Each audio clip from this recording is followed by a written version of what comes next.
Renata, explica pra gente direitinho o que está no texto hoje do Aguinaldo, o que o Tarcísio está propondo e o que pode ser um meio do caminho.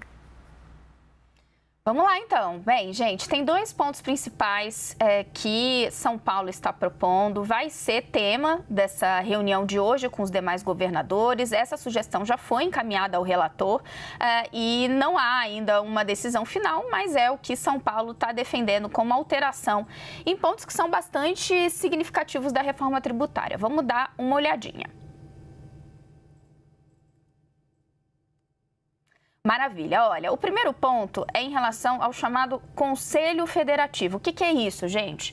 Como a gente vai ter, com a reforma tributária, caso ela seja aprovada, uma unificação de impostos, tanto impostos federais de um lado, quanto impostos que são estaduais e municipais, tem de haver, depois desse recolhimento do imposto, uma distribuição. O Conselho Federativo é que ficaria responsável por fazer essa gestão desses recursos.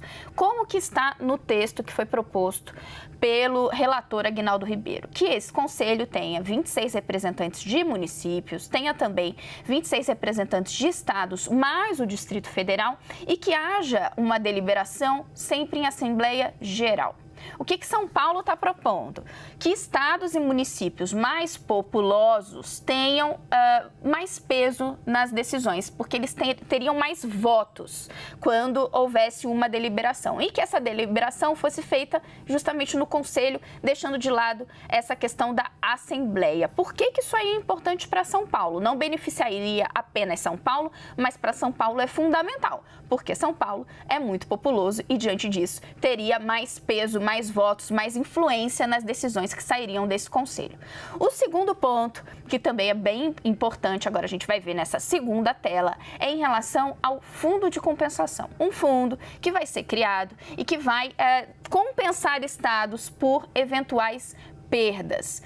Como que está previsto? Olha, no texto do relator, esse fundo, ele prevê uma distribuição de recursos aos estados, dinheiro esse que pode ser aplicado em obras, geração de emprego, desenvolvimento científico, tem lá alguns critérios. Inclusive, o relator já havia feito referência a um volume de recursos que seria aportado pela União, ou seja, governo federal, que vai variar ali, começa em cerca de 8 bilhões de reais, mas pode aumentar chegando até 40 bilhões de reais. O que São Paulo está dizendo? Olha, não está muito claro que esse dinheiro tem que ser mesmo do governo federal. Tem que ficar explícito que esse fundo vai ser abastecido com dinheiro da União. E ainda que a distribuição desse dinheiro, desse fundo de compensação, ele ocorra de acordo com a participação de cada estado no cadastro único do Bolsa Família. Ou seja, quem tem mais beneficiários do Bolsa Família receberia mais recursos. Muito obrigada, Renata. Vou chamar para a nossa conversa o Leandro Rezende. Leandro, o que você está antecipando das suas conversas, desse jantar dos governadores? Será que vai haver um consenso em torno da proposta do Tarcísio? Caiado ainda muito resistente, Mauro Mendes ainda muito resistente? Raquel, boa tarde para você, para a Renata, para todo mundo que está com a gente aqui no 360. Bom, parece que consenso é algo que está tentando construir, né, nesse debate sobre a reforma tributária, mas é uma coisa difícil de sair do papel, né, qualquer tipo de consenso. Vou trazer aqui um outro aspecto, porque enquanto a gente tem rodas de conversa com os governadores, a gente tem duas rodas de conversa, pelo menos, acontecendo nesse momento em paralelo com os prefeitos. Você tem um grupo gigante de prefeitos de pequenas cidades do país que são representados pela Confederação Nacional dos Municípios, que estão a caminho de Brasília ou estão acionando os seus deputados das suas bases parlamentares para tentar mudar um pouco dessa proposta, e tem um grupo grande também dos prefeitos das capitais e das médias cidades do país, esses representados pela Frente Nacional dos Prefeitos. Deixa eu só pegar o número aqui exato de quantos prefeitos que a gente está falando, mas isso já dá uma dimensão para a gente de como é um debate que ele atravessa não só a questão dos governadores, mas envolve e muito muito também os prefeitos das cidades. Peguei aqui o número exato, são 32 prefeitos que são esperados hoje lá em Brasília, né? Eles vão participar de um ato na Câmara dos Deputados às 5 horas da tarde, porque uma das questões fundamentais que está pegando ali é um risco que os prefeitos estão calculando, tanto a Confederação Nacional dos Municípios como a Frente Nacional dos Prefeitos está projetando uma perda de arrecadação bilionária para as cidades. Então, eles estão ali para tentar mudar um pouco dessa proposta. Diante desse debate todo, hoje eu conversei com integrantes do Centrão e gente ali da tropa de choque do Arthur Lira, presidente da Câmara dos Deputados.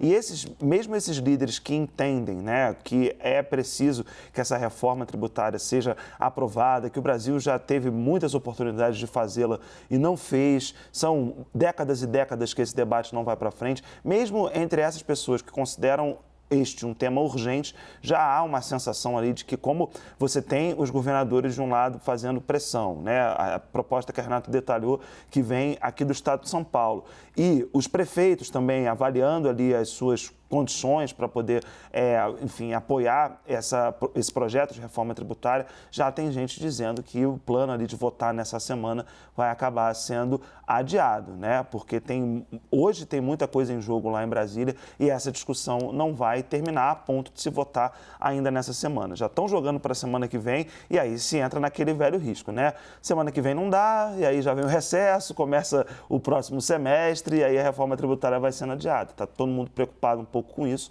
mas, enfim, esse é uma parte ali que me chamou a atenção nas conversas de hoje também.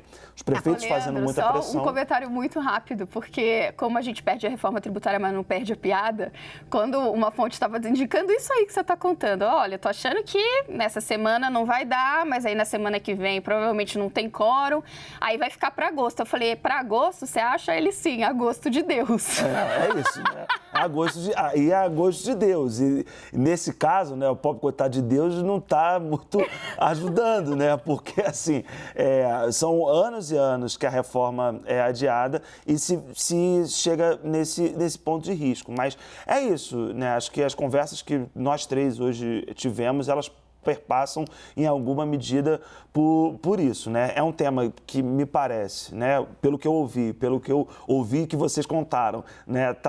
Tem muita gente interessada em fazer essa reforma andar, só que isso não é simples, você tem várias condicionantes políticos e tem as pressões dos setores, né? Da economia também.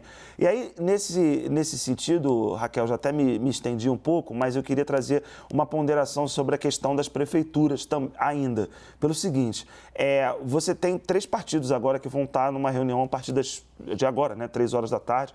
Em tese estão há 20 minutos já conversando sobre o que fazer com a reforma tributária, que são o PP, o MDB e o PSD, né? São 3 partidos que estão no mesmo bloco para poder discutir como vão se colocar sobre a reforma tributária.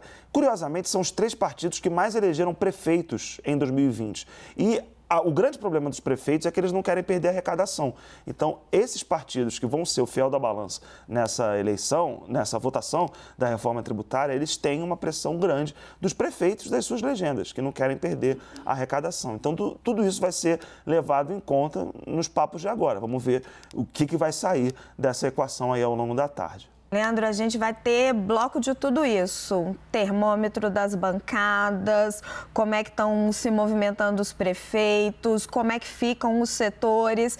A apuração que eu tenho até agora, né? Que horas são? 15h22, porque tudo pode mudar sempre em Brasília. É que semana que vem não vota nada, porque tem um monte de gente com passagem marcada.